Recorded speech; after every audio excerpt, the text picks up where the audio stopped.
What is going on, everybody? Tech enthusiast here, and in this video I'm going to show you a new and up and coming control pad called the Shaks S5i, and a huge thanks to them for sending this over.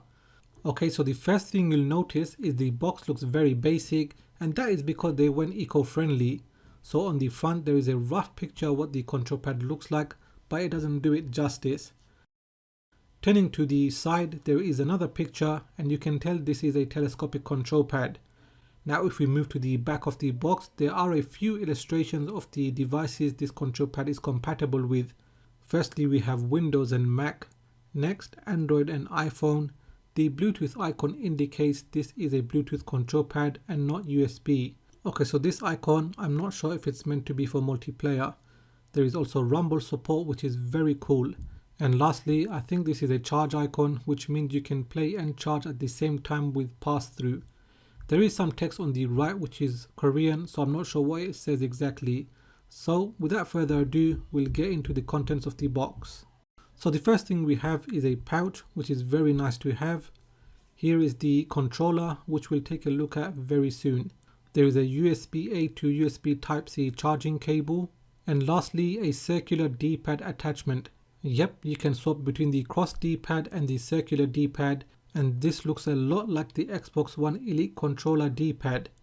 If you are curious on how the patch looks like, well, here it is. There is a Shaks branding on the top left corner. The zip also has the insignia engraved. Overall it feels comfortable and there is a good thickness to it, and it doesn't feel cheap by any means. So here is the controller in all its full glory, and it's like a space grey color, and I kind of like it. So on the left we have the Shaks logo. The left analog stick is in the corner, not directly above the D-pad. Next to it is the select and function buttons. Then we have the D-pad, and I'll test how good it is with fighting games. There is also the back and home buttons, so you can get some Android functions.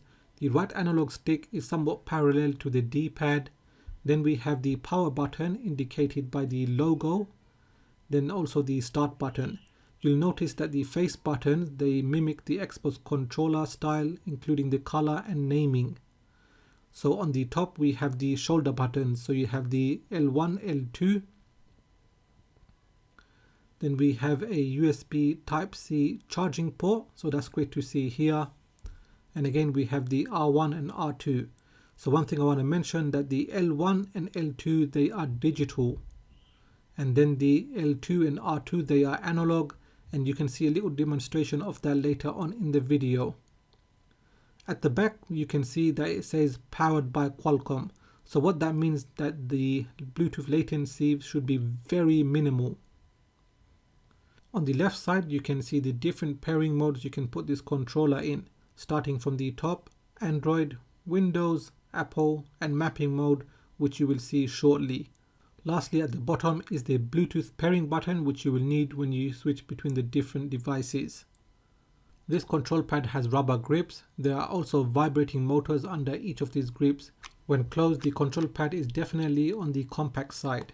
There is a decent amount of resistance when pulling the sides apart, and you can fit a phone up to 165mm long, so do bear that in mind. There is also some flex, but not like other telescopic controllers out there.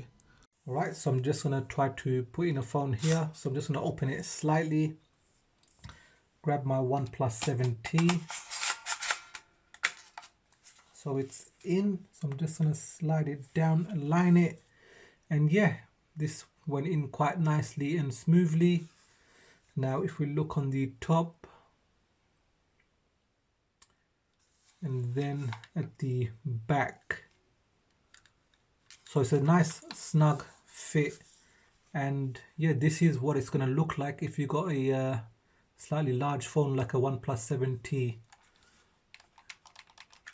Yep, everything seems fine.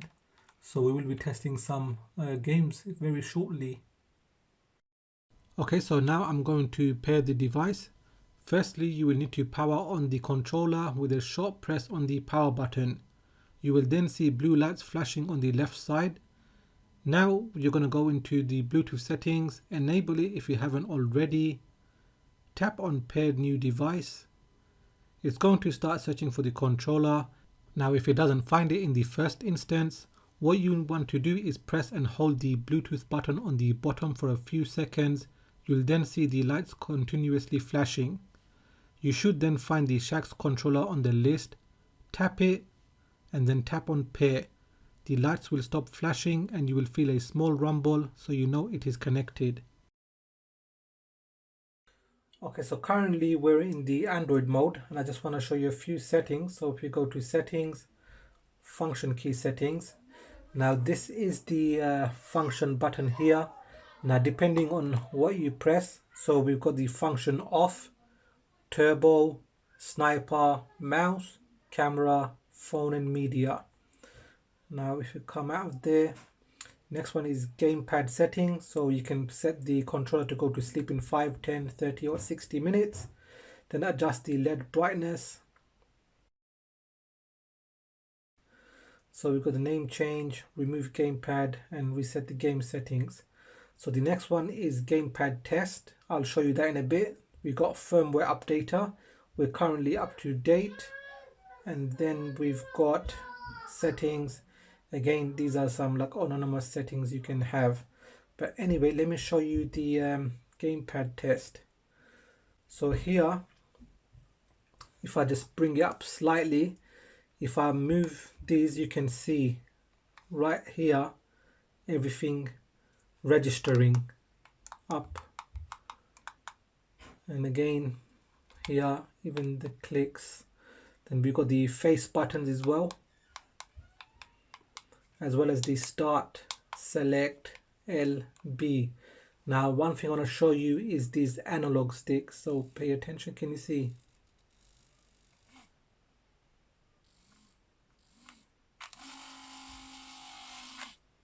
So yeah, I'm very impressed with this software side for this Shaks control pad, and it's very impressive. I want to show you the mapping mode. This is for games that don't support the control pad. You want to make sure the toggle is on the bottom, which is indicated by the cogwheel. Now in the app, tap on mapping. You can add a game by tapping on the plus icon. Every single app is listed here, including system apps. It's not in alphabetical order and you can't even search. Anyway, I've already got Call of Duty, so I'm going to tap it. It didn't load on the first try, so I'm going to tap it again. Once the game has loaded up, you will see the Shaks icon, and then you can start the game. Once you are in the game, you can see the analog sticks are not working here. So what you want to do is tap on the Shaks icon, move the left stick, and the left stick icon will appear. Drag it to where you want. Then I'm going to move the right stick, holding it a little longer, which will bring up a menu. On type, I'm going to change it to drag, as you will be strafing left or right. So again, position where it needs to be. Lastly, pressing on each of the face buttons, you can also assign them to the actions, which are reload, crouch, snipe and jump. Once you are finished, tap on the red icon and you are all set to go. And as you can see here, my hands are not on the screen and I am controlling this game with the control pad.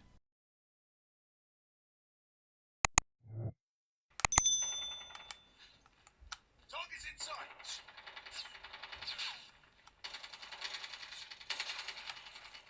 Target down.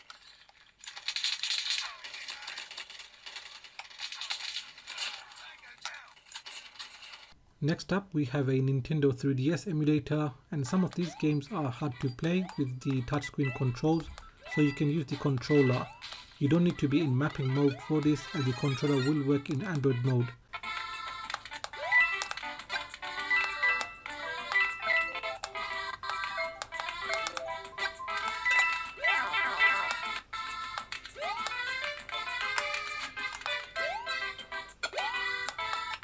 Now I'm going to test the D-pad and the analog sticks to see if there's any dead zones.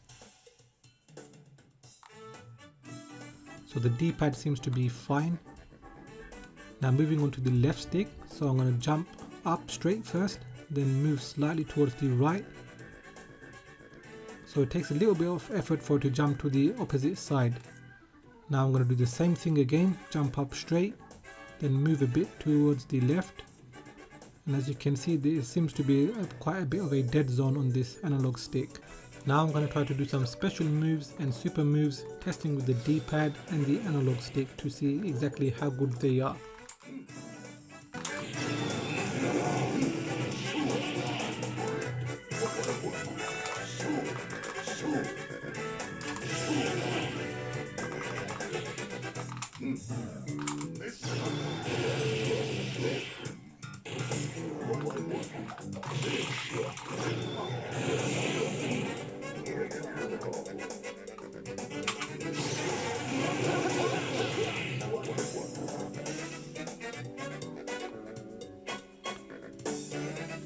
So now what I'm going to do is remove the cross D-pad and switch it with the circle D-pad.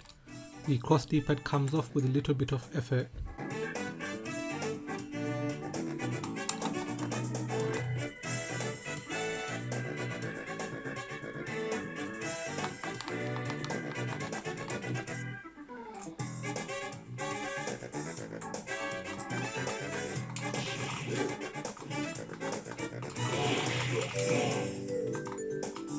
So the circle D-pad is definitely not designed for fighting games. It did take me quite a few goes to get some special moves going, and they don't come out on the first instance. As for the joystick, it doesn't fare as much when it comes to fighting games. So you're probably thinking, how did I get Super Mario 3D World on Android? Well, it's not. What I had to do is actually use this through Steam Link and then install an app called Moonlight on Android. And as you can see, there is no lag between streaming the game onto Android. As for the Bluetooth latency, this is in X input mode, so it's connected to Windows. And again, there is no lag at all. Dare I say, it is perfect. So this should give you an indication of how other streaming services such as GeForce, Xbox Play, Google Stadia should work.